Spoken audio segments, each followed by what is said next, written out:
از اولشم گفته بودم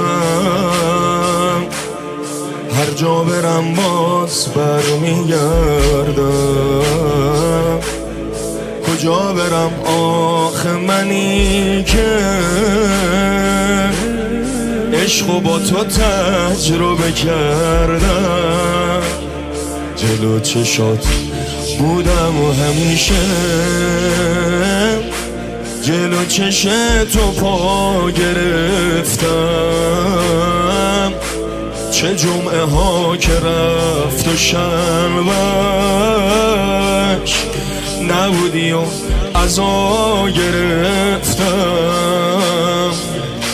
چه جمعه ها که رفت و شنبهش نبودی و عزا گرفتم.